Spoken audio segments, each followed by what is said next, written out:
Hey everyone, welcome back. I'm Not So Odd, and in today's video, I wanted to talk about the new hero Rosaria and Genshin Impact. I'm really excited for Rosaria, and this is going to be our second free-to-play, or free-to-play friendly character who is a polearm, so our second 4-star polearm, that's to say. And yeah, I kind of wanted to get into her stats here, so I'm just going to zoom down here on my iPad and take a look at her stats, the way they break down. So the reason I'm comparing her to Xiangling here on the right side is because I'm feeling like she's going to be a free-to-play friendly DPS/DPS carry character. That being said, you can put the same loadout on her, so you can really get the same like Crescent Pike and other materials like gladiators, like artifacts on her, and she's probably going to function just as well. Based on her stats here, you can see that she starts with 1 point more of base attack, but as she goes through the levels, if you look at her at level 70 for example, she's going to have a base attack of 185 and Xiangling's going to have a base attack of 174, so she's 11 points ahead there. And then when you go down to her multipliers on her for her attack talent, so for her like vanilla basic auto attack, if you go over to level 6 over there and you look at the multipliers both on Xiangling on the right side, so again let me zoom back up, we have Xiangling on the right, Rosaria on the left, and I'm zooming back down here, and where are those multipliers? There they are. So we can move over to try to center it on the 6th over there and the 6th over here. So here we are. I have a close-up of a level 6 vanilla auto attack for both of them. You can see Rosaria here on the left, and you can see we have on the right Xiangling. And if we compare them, you can see on combo 1 we have 76 on Rosaria, 76% multiplier versus a 61% multiplier on Xiangling, which is definitely higher. We go down to the combo like auto attack part 2, well I guess hit number 2, it's still 75 versus 61. And then if we look at the 2 hits we're getting at hit stack 3, I guess, we're looking at 46 times 2 versus 37 times 2. Then at the next level, we're looking at 20.5 times 4. So that's basically, what is that? That's 102, I want to say. So that's 102 versus 101. So there, Xiangling is higher than Rosaria for that hit. But then on our final hit over here, well, that's not our final. Then we're going to have 103 versus 60 times 2 essentially, so like 122 versus 103. Rosaria is higher again, and then for the last slot as well, like for the last column there, we have, I believe that's plunge damage, so I guess that one doesn't count. Let me just go zoom over. Yeah, that's charge attack damage. So charge attack damage, she also does more than Xiangling. So all that being said, it looks like Rosaria, in terms of just the numbers I'm seeing in front of me from what we currently have for her vanilla auto attacks, it's just looking like it's going to be more, Rosaria is looking like she's going to be higher than Xiangling, not the other way around.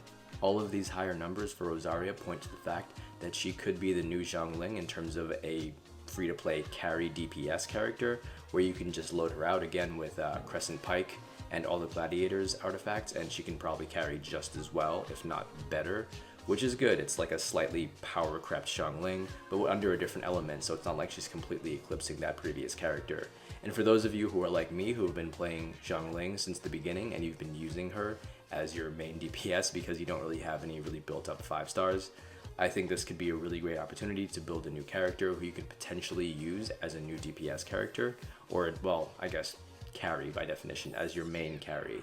So if you wanted Rosaria to be your main carry, I think this could be a really great opportunity, but all these numbers don't tell the whole picture.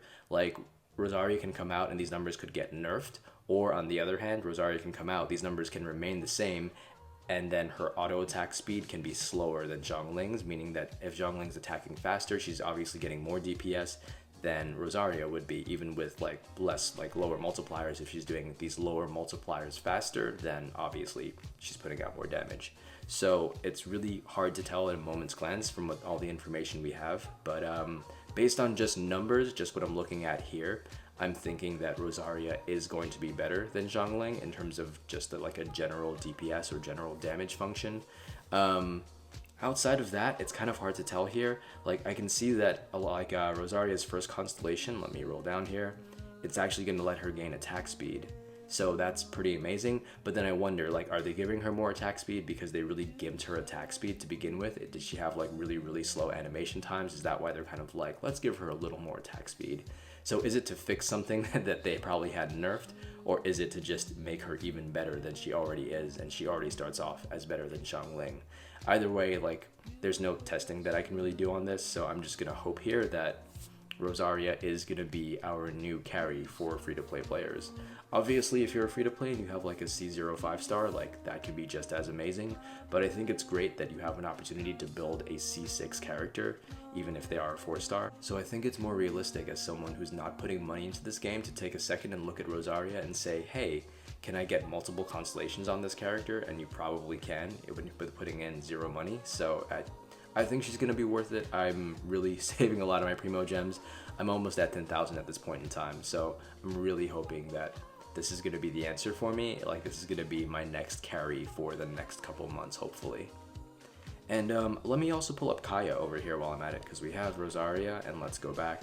And let me see if the multipliers on Kaeya are anything similar, because then I would say, oh wow, Rosaria can just replace Kaeya on a lot of those freeze comps, but who knows? Let's take a look here. So Kaeya base attack of 19, and compared to the base attack of 20, if we go down, we have 172 versus 85. So Kaeya obviously lower than Xiangling on that level. And then let's go over to his auto attacks here. Let me pull down again. So let me go over to 6. Yep, there it is. It's already set up for me. And let's pull over. Boop, boop, boop. Sorry. Let me pull this over here, and it's looking like Kaeya's first multiplier is higher, his second multiplier is higher at C6. Sorry, at talent level 6. Then his third regular hit is about the same, honestly. And then 103, and then 128. Wow, Kaeya's actually Kaeya's pretty comparable still as a 4-star character. So that's interesting to think about. Like, Kaeya has pretty high damage output on his auto attack multipliers. Something we already knew, but I was wondering how it would stack up against Rosaria, and if Rosaria coming out would just replace him. But looking at what I'm looking at here, I don't think Rosaria is ever going to replace Kaeya in terms of doing what he does. He has 80%, and then, I mean, her charge attack does a little bit more, but at the same time, like, he beats her in like several other different hit categories here in terms of hit 1, hit 2, hit 3. So it's a close call here. So that's interesting to see as well. But that being said, it's kind of like, why pull for Rosaria? You could just invest in Kaeya. At the same time, there's no like consistent way to pull copies of Kaeya at this point in time. So again, if you're leaning towards building a 4-star character up to C6, I believe Rosaria is still going to be the better choice here. And that's pretty much all I wanted to go over today. At the same time, like, it couldn't really go over much because we don't have the information. Like, I don't know what her attack speed is actually going to be like and what her frame rate's going to look like. So, but for the time being, I can say that based on the numbers we have here, she's about equal to Kaeya and a little bit better than Xiangling in terms of an auto attack user for carry DPS. And that's going to be all for today. Thank you all so much for watching, and I will see you in the next video.